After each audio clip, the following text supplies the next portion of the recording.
Hello friends, welcome to my channel Anjali kitchen vlogs. ఈరోజు recipe ఆలుగడ్డ, మెంతెంకూర, cauliflower, వంకాయ curry అనమాట.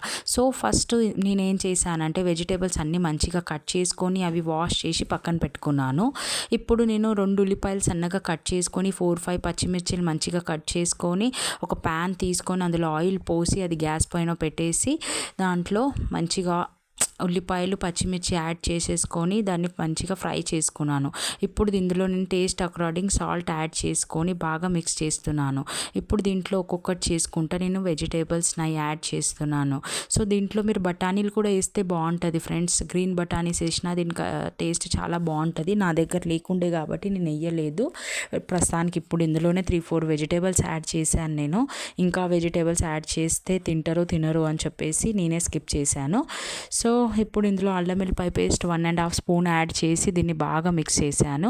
ఇప్పుడు ఇందులో పసుపు, కొంచెం అంత కారం పొడి యాడ్ చేశాను. కారం పొడి కొంచెం ఎందుకు యాడ్ చేశానంటే ఆల్రెడీ ఇందులో పచ్చిమిర్చి వేసాను ఫ్రెండ్స్. నేను ఏదో టేస్ట్ కోసం వేసుకున్నాను, మీరు స్కిప్ చేయొచ్చు కారం పొడి. ఇప్పుడు దీన్ని బాగా మిక్స్ చేసేసుకున్నా. చూస్తున్నారు కదా ఫ్రెండ్స్ ఎంత బాగా కలర్ వచ్చిందో.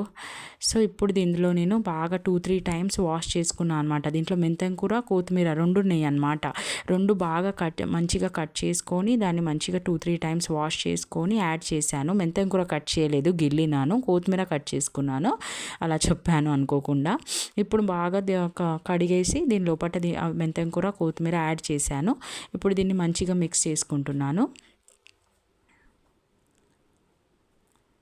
అయితే ఈ రెసిపీ ఫ్రెండ్స్ మీరు మీ పిల్లలు స్కూల్కి వెళ్తున్నప్పుడు లంచ్ బాక్స్కి కానీ, ఇంట్లో కామన్గా మీరు తిననీకే కానీ, లేదా మీ హస్బెండ్ ఆఫీస్కి వెళ్తున్నప్పుడు కానీ మీరు యూజ్ చేయొచ్చు ఫ్రెండ్స్. ఎందుకంటే ఆకుకూరగాయ కదా, ఆరోగ్యానికి చాలా బాగుంటుంది. ఇప్పుడు ఇందులో నేను 1.5 గ్లాస్ వాటర్ యాడ్ చేశాను. దీన్ని మంచిగా ఒక 10-15 మినిట్స్ బాగా మగ్గించుకున్న తర్వాత మంచి కర్రీ మొత్తం డ్రై అయిపోయినాక ఆయిల్ పైకి వస్తుంటుంది కదా, అప్పుడు నేను గ్యాస్ బంద్ చేస్తానన్నమాట. మీరు అలాగే చేయండి. నెక్స్ట్ ఏంటంటే ఆకుకూరగాయలు ఈ టైంలో పిల్లలు కానీ పెద్దవాళ్ళు కానీ ఇంట్లో చాలా తినరు ఫ్రెండ్స్. ఏంటంటే అవాయిడ్ చేస్తుంటారు. సో మీరు ఇలా కొన్ని వెజిటేబుల్స్ యాడ్ చేసి ఇంట్లో వండితే కొంచెం టేస్ట్ డిఫరెంట్గా ఉంటుంది కదా, అలా అని చెప్పేసి అందరికీ యూజ్ అవుతుంది అని చెప్పేసి నేను ఈ రెసిపీ చేశాను ఫ్రెండ్స్. చూస్తున్నారు కదా కర్రీ మొత్తం డ్రై అయిపోయింది ఫ్రెండ్స్. సో మీరు ఇది మంచి వేడివేడి అన్నంలో కానీ చపాతీలో కానీ మీరు వేసుకొని సర్వ్ చేసుకొని తింటే సూపర్గా ఉంటుంది అనమాట ఫ్రెండ్స్. సో మన మమ్మీ వాళ్ళు మనకి ఎలా కొత్త కొత్త కర్రీస్ ట్రై చేసి పెట్టారో మనం కూడా మన పిల్లలకు అలాగే పెడితే బాగుంటుందని చెప్పేసి అదే ఆశతో నేను ఈ రెసిపీ మీకు కూడా షేర్ చేస్తున్నాను ఫ్రెండ్స్. సో ప్లీజ్ నా ఛానల్ లైక్ చేయండి, షేర్ చేయండి, సబ్స్క్రైబ్ చేయండి. బాయ్.